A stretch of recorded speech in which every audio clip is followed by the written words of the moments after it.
Good morning and welcome to another day here in the incredible country of India and in the incredible city of Jaipur. Now if you saw my recent video, you'll know that I mentioned before Jaipur is the pink city, and it is famous because it has some of the most historical sites all over the country. It's got forts, it's got palaces, it's got buildings that are so colorful, and that's what makes Rajasthan such a charming little place.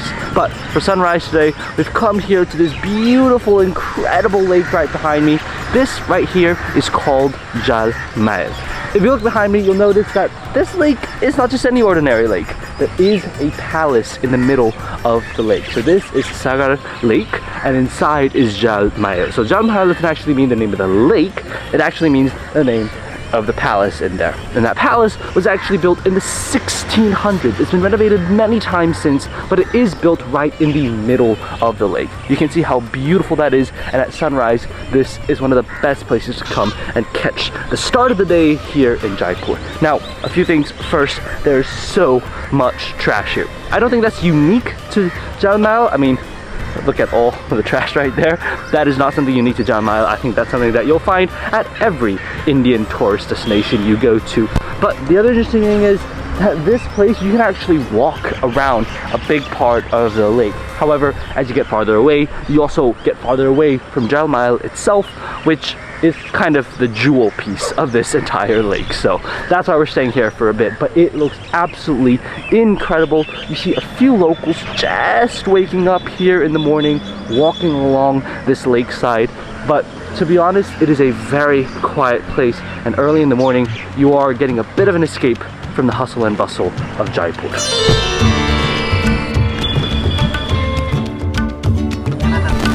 Now what's really interesting is that the Jal Mahal still exists. You can see it right over there. But also in front of the Jal Mahal are two little structures. They're two red structures, pink structures. Again, made from that classic pink sandstone here in Jaipur. That would have served as the entryway into the main castle all the way in the back. And everything else has been submerged, but these three structures are the ones that remain. Now one of the locals was just telling me that actually normal people can't go to the garden. It's not even open for anyone. You can see there's a garden on the very top of the castle, but that isn't really accessible by the public anymore. The only people who can show up there are workers who go there to clean and maintain the garden. So it is being maintained, it is being cleaned, it's just not accessible to the public. Although I'm pretty sure if you know some people in Jaipur, you might be able to pull some connections to go there. But one thing you notice is that there aren't any boats. You can't get any boats over to the island over there. It's not something that you can just do and take as a sort of little excursion. But it's beautiful. The sunrise has been incredible. And I think from the drone shots, you've seen just how beautiful this entire area is.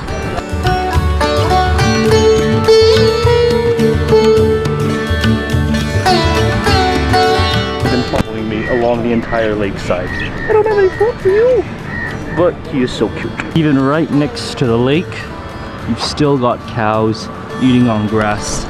These cows are truly everywhere in India. You can't go around this country and escape these little fellas. One thing I am amazed by in India is that beautiful structures like the one right behind me are just everywhere. It's an ordinary part of life. You walk down the street, like we are literally in the most random place in Jaipur, and boom, you've got something like that. May not be big, may not be monumental, but something like this that's so historic, that's so old. If you saw this in Europe or something like that, they turn it into a museum. But here, it's just an everyday part of life in Rajasthan. If you're tired of living on your little island and you want to come back to the mainland, you can come to a place like this. This is the Kanak Gardens, and according to Google Maps, it's supposed to be open 24/7. But from what I'm seeing, I don't think it is currently open. There isn't a single person here. But what I'm loving about this place is the architecture. Look at this structure right behind me. Look at that structure right behind me. This is just ordinary Rajasthani architecture, and it is so beautiful. You've got that beautiful dome. You've got this little sort of window-like pillars that are really, really nice. It's just so beautiful, and even the architecture, the color of the buildings are yellowish in color, a light yellowish in color. This is very different from the pink pink sandstone that we've been seeing all around Jaipur. But you honestly feel like you're inside a castle. You're walking around a castle. Now, I know this is just the beginning of our adventures here in Jaipur, and we're gonna see a lot more structures, a lot more impressive than that. But as a first glimpse, this is looking really, really good. We've come up here to one of the temples, I think, within this complex. And we may not be able to get access into the garden because it's locked, but you can sure see the garden from here. This place is incredible. And what I love is that there are these mountains over here that are super lush, extremely, extremely beautiful. And you can literally see the lake right all the way behind there. This is beautiful. This right here is a temple actually, but I'm kind of templed out for Hindu temples so far. What I am interested is in this sort of Rajasthani architecture. And sure enough, I mean, look at the place like this. This has got to be one of the most beautiful places you can come and visit here in Jaipur. I really have to say that this is one of my favorite places in all of India so far. I think it might be the best place in Jaipur. You've got some of the best architecture you can find, and there's not a single person here. I think if you go to the other forts in Jaipur or the museums or the buildings, it will be bustling, packed with people. But here, I have it all to myself. An incredible local gem, but it's time for us to head on the road.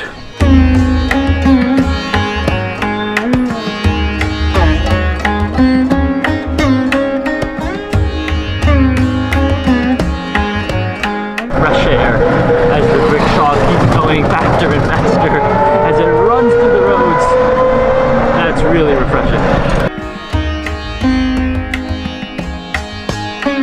It's okay. It's okay. Literally a 15-minute tuk-tuk ride or rickshaw ride from where we were earlier in Jal Mahal.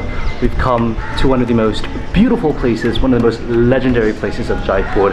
And I mean, look at that right behind me. As I was coming through, I literally couldn't believe what I was seeing because this is so grand and it's so incredible. Welcome to the Amber Palace, located right behind me. It is truly one of the marvels of architecture here in Jaipur, and we're gonna get to know it today, right? When we climb up a few steps.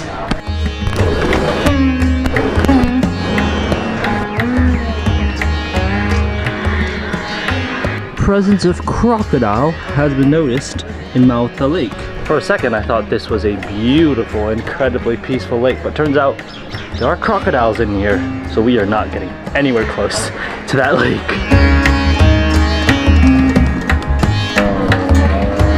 Now, Amber Fort is called a fort, but in reality, it is a fortification, but it was also a palace, and it was a palace for the emperors and the kings. Now, Rajasthan is actually interesting because Rajasthan means the land of the king. So Raj means king, and Stan here means land. So this is the land of the kings, and there are many, many kings that ruled over Rajasthan and different parts of Rajasthan as well. So this Amber Fort was actually one of the palaces for one of the emperors, one of the kings that lived here in Rajasthan. Now, of course, as a king, you need a lot of things, and one of those things are stables. Whether it's Europe or India, every king needs their stables. But interestingly enough, while in the West the stables would be for horses, here in India the stables would be for elephants. And sure enough, look how big these stables are. They are very, very tall stables. You can imagine the people who would work at the stables would stand up here and they would get on top of the elephants, which were parked right inside there. It's crazy to imagine that they would have entire elephants. I think they were saying that there were 6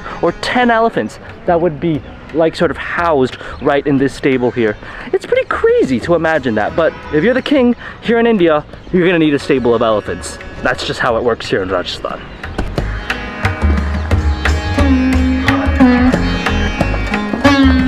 Now, Amber Fort is located on a hillside. As you can see, you do have to get up here, and there are actually 2 ways to get up here. The first way is the way I'm doing, the free option, walking all the way up to the Amber Fort. But the second way is that you can actually get a Jeep to take you up. Now, how much is the price of the Jeep? It's gonna depend whether you're a foreigner or you're an Indian, or how much you can get away with Hindi. Because one guy tried to charge me 3,000 rupees, another guy later then tried to charge me 500 rupees. It's a pretty big difference, 3,000 and 500 rupees. So I don't really know what the standard price is, but that is another option to get up to the top. To be honest, I prefer the walk. It's much better. You get to go by the lake and you get to have incredible views of the castle right behind you.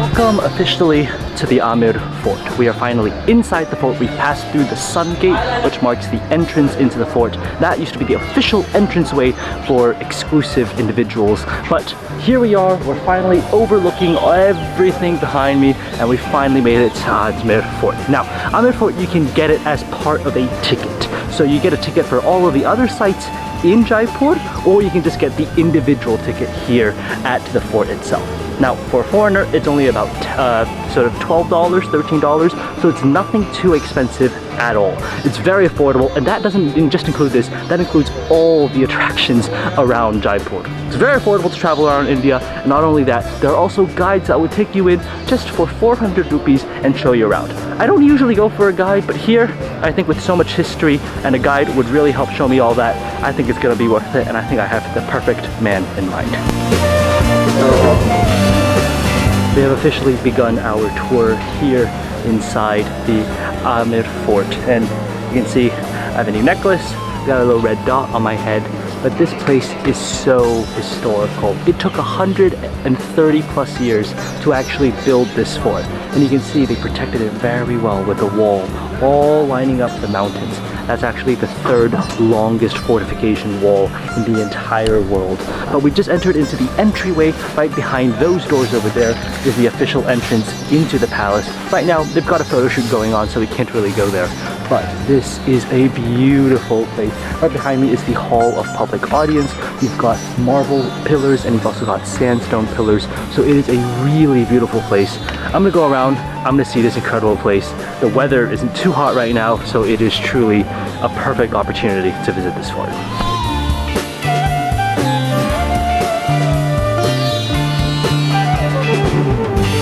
What's really interesting is that even before Jaipur was built, this palace was built first. This entire town existed long before Jaipur existed, and Jaipur was only established a few hundred years later because of A, population reasons, B, water reasons, and third reason because the king wanted a new observatory, so he went to Jaipur to build it. So this place has existed long before Jaipur even existed, which is why all the forts here, all the castles here, all the palaces here have just so much more history. That's why it's worth visiting the outside of Jaipur before you go inside, because it is so historical. We've come to this little area, which is another beautiful hall. First off, look at the view outside of that window. That is incredible. You see a beautiful garden, a lake. It is stunning. But this place was where the officers and the ministers of the king would consider problems, policies, and solutions. You can see that it's a really nice place. I mean, you have a beautiful scenic view. You've got the wind blowing through the windows into the castle, and everybody would literally just sit around these pillars and come up with solutions for the king's problems and try and solve them for him. It's very interesting the amount of history in each part of the palace, each function of each room of this palace, but it's so much history. It's honestly shocking how well they've preserved it. This is much better preserved than a lot of the best monuments in Europe and even in the Americas. And the fact that it's hundreds and hundreds of years old makes it even more incredible.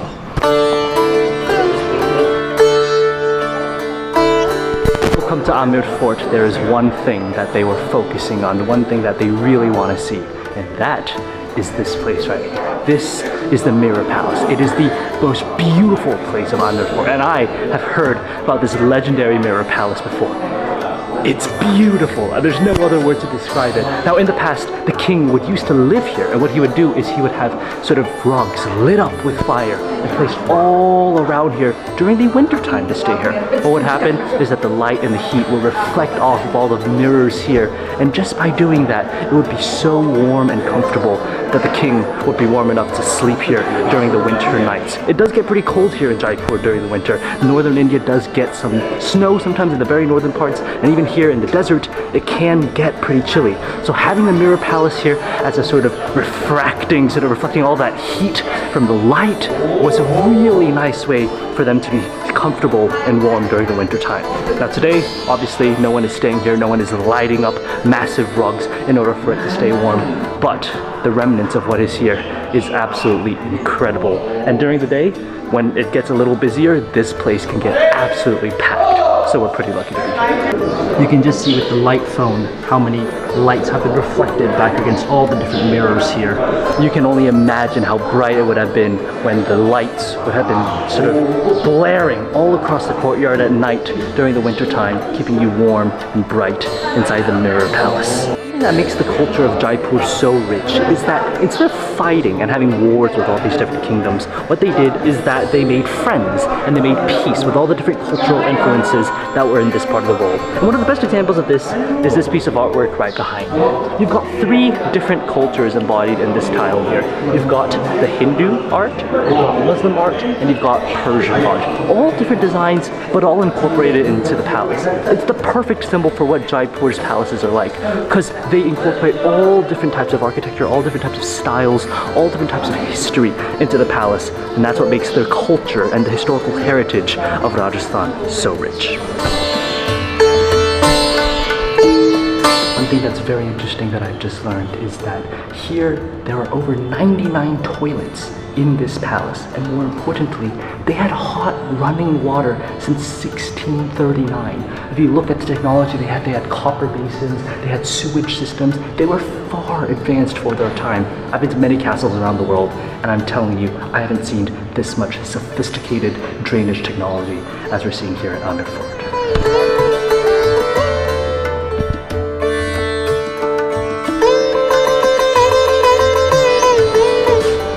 We are in the older part of the palace here. This is the part where Raj Mansingh, so his name is Mansingh, he's King Mansingh. This is his area. And actually this area is the ladies' apartment. Mansingh had 12 wives, 3 in each corner of the courtyard below. And there were guards that would protect the entire ladies' apartment. But the thing is, Mansingh was a smart man. He always had his little secretive rooms up above where the wives were. Nobody knew what he did, nobody knew where he was, and he kept his secrecy that way while his wives were kept in here. As my guide said, this is kind of like a golden cage, because the queens were treated really well, but they didn't have any freedom, and they couldn't get out of here. Walking through here is like walking through a maze. You can easily get so lost in this fort. No wonder the king was so well protected, and he could do whatever he wanted without anybody ever knowing. Literally just walked out of the palace and look, there's some monkeys and they're so cute. It's the best surprise when you're walking out of the palace to have monkeys waiting for you. Just like that, we have officially left the Amir or the Amber Fort. Beautiful, beautiful place. The Mirror Palace, one of the most beautiful things I've seen. And to be honest, it's a must-see when you're here in Jaipur. I would also highly recommend getting a guide. They're very affordable. They're only about 400 to 500 rupees, and they have a wealth of experience and knowledge that they can tell you about the Indian culture and also the different parts of the palace. But with that, I think we are done with this part of Jaipur, so let's go ahead and head back into the city.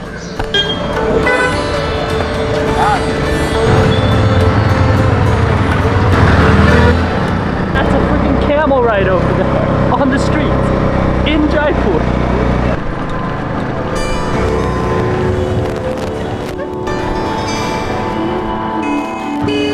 Now back in Jaipur city, one of the things that I've been dying to see actually for a long time is this place here called Patrika Gate. It's actually gone viral on Instagram, and it's not any historical thing, but it is a nice place. It's pretty aesthetic, so let's go ahead and check it out.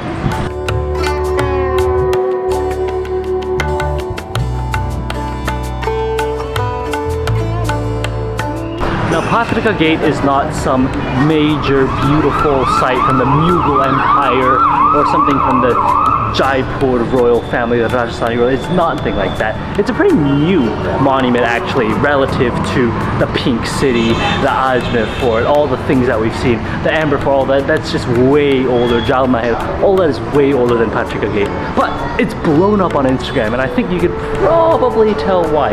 Inside the actual gate is this beautiful series of arches. I think there's like 7 or 8 different arches, and you see all the different colors depicting life here in Rajasthan. You've got little fort paintings, you've got paintings of gods, you've got paintings of the landscapes here in Rajasthan, and that's what makes this such a beautiful, colorful place. The colors here are pastel, so they're not really bold, bright colors, but rather they're light pink blues that are really, really nice, especially when you want to take photos.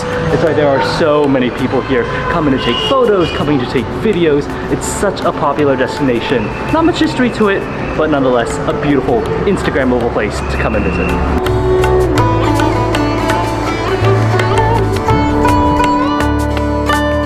Now, if you come to Jaipur, no trip is complete unless you visited one of the biggest attractions here in the city, and that is the one right behind me, the Hawa Mahal.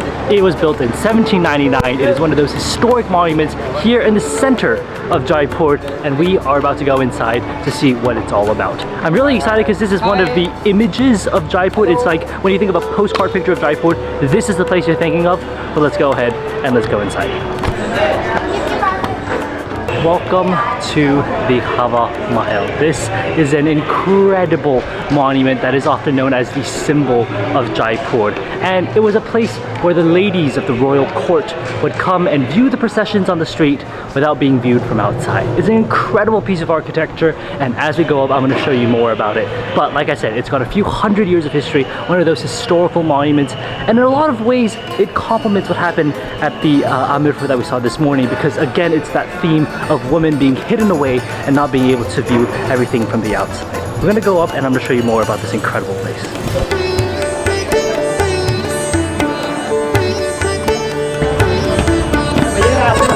Oh, we have officially made it to the very top of the Hawa Mahal.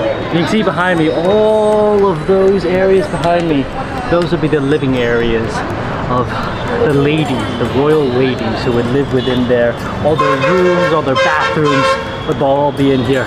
But this structure is where they would hide behind from in order to view the public processions right behind these windows. And as you can see through the other side, but they can't see you. That's what makes Hawa Mahal so incredible. But to be honest, I personally think the image of Hawa Mahal from the outside is actually better than from being in the Hawa Mahal, but that's just my opinion. But it is still an incredible monument to see here in the city of Jaipur. There's a self-sanitizing toilet here in Jaipur. I'm not going to say it looks the most sanitary, so I don't know how truthful that claim is, but that is interesting here in Jaipur.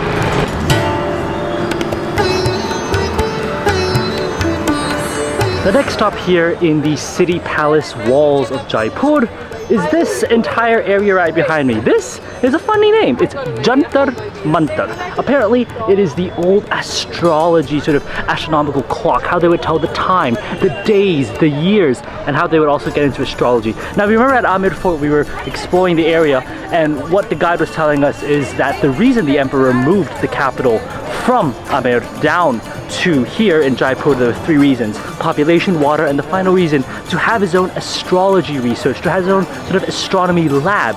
This was why they moved to Jaipur.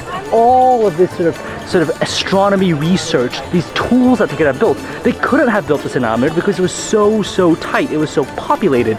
But here in Jaipur, they were able to build this expansive Jantar Mantar. Now, from what I'm hearing, Jantar Mantar is not only here in Jaipur, you can also see it in Delhi, you can see it in other cities here in India. So it's not something unique to Jaipur alone. However, historically, this one's a really important one because it's the reason for the move from Amir down here to Jaipur and the creation of the city today as we know it.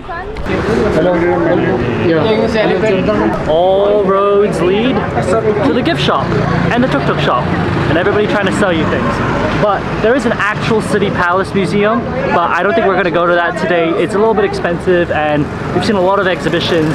So for now, we're going to go to our sunset spot for the day here in Jaipur.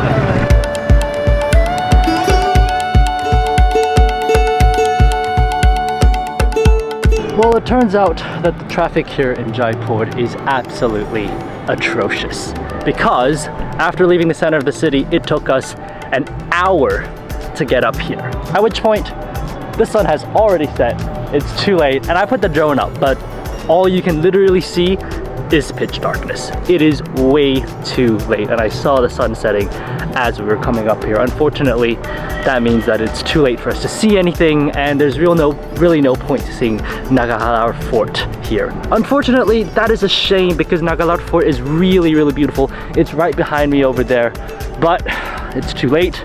The traffic in Jaipur is atrocious. So with that said, this is the city of Jaipur. It is here in the nighttime, the lights have already lit up, and the sun has already set. So with that, I'm gonna go ahead and end the video here. I hope you guys have enjoyed this video. If you did, definitely give it a thumbs up and subscribe for more food and travel videos. It's such a shame that our day here in Jaipur ended this way, but the day still has been an exceptionally amazing day, and I'm gonna go ahead and see you guys on the next one. Bye guys.